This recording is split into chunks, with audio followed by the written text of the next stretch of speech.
Did you know that red is a color for energy, passion and danger? Moreover, red is drama. Yeah, and red is known to evoke the most amount of psychological response among all the colors. So using red in architecture evokes all of these emotions and reactions. Architect Bernard Shumi has a very interesting take on red. Let's see what he says. But it's about saying that, after all, the color red is not about being a color, it's about being an idea. And because architecture is not about form, architecture is not about knowledge, it is about knowledge. It's not about form, it is not about perception, it is not even only about sensation, but really it is about concept and ideas. Red is not a very rare color in architecture now, but historically speaking, red has always been used to denote and to symbolize certain aspects. Hey everyone, this is architect Krishna Dinesh and you're watching the CAC Arch series, and here we talk about art, architecture and design. In this episode, we're going to talk about how the color red has been prominently used in architecture. Okay, let's go back a few 100,000 years to prehistoric times, as we call it, and go into one of those caves. We can definitely find cave paintings with red color in it. Fast forward a few thousand years, a little beyond Middle Ages, we can see that red has been used to symbolize power and superiority. For example, the Kremlin in Russia, the Red Fort in India, and the Forbidden City in Beijing is a wonderful example for this. Let's fast forward a few hundred years into the Colonial Rule. They too follow the same tradition in order to show their power and superiority, and they painted many of the government buildings red. For example, the High Court of Karnataka, the High Court of Chennai, and also many other colonial buildings spread across India. Let's again fast track a few decades. Let's see how red has found its place in modern architecture to create a cultural identity. Big architects, in collaboration with other architects, have created a beautiful public space which is predominantly red, and this is to create an identity for the people who have migrated from across the world. So in order to preserve their existing identities and also creating a new neighborhood identity, Big has tried this to evoke an emotion. Atelier Jean Nouvel, when asked to create the Serpentine Gallery, the first thing that ran in his mind was he wanted to create a blast of emotions.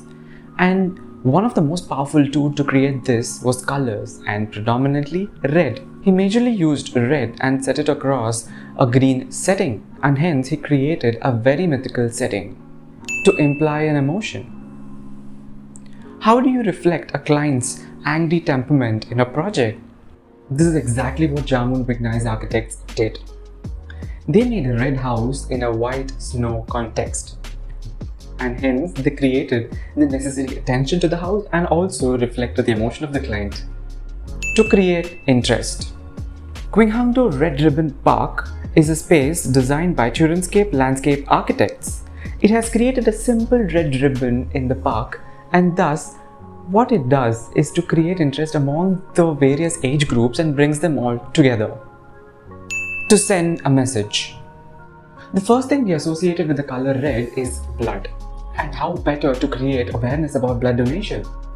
So Fab Studio designed their blood center with a blood red ceramic tile facade, and this definitely does achieve the purpose to send a message, to stand out in a context.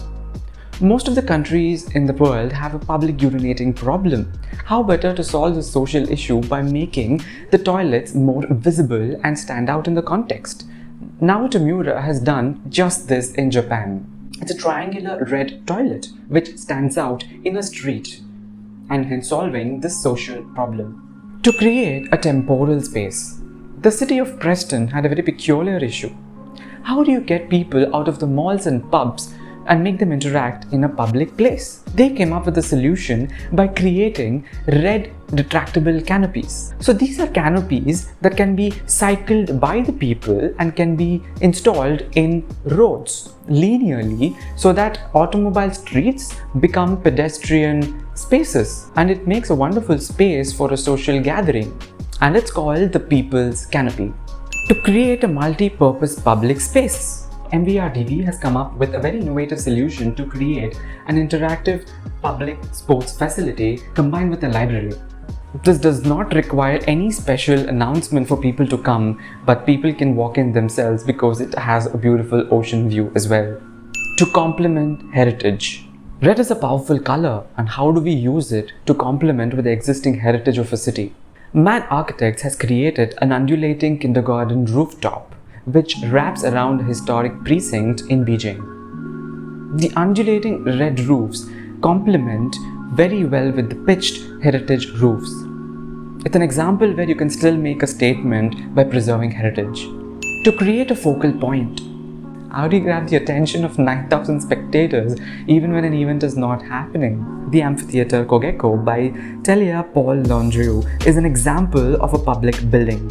An overarching red canopy definitely catches the attention of anyone who sees it. Beyond all this, there is actually a book called Red, Architecture in Monochrome, published by Vedh, and this has a collection of 150 projects which has the red color in action. Hey, thank you for sticking on. Do like, share and subscribe, and do let us know what you think about it in the comment section.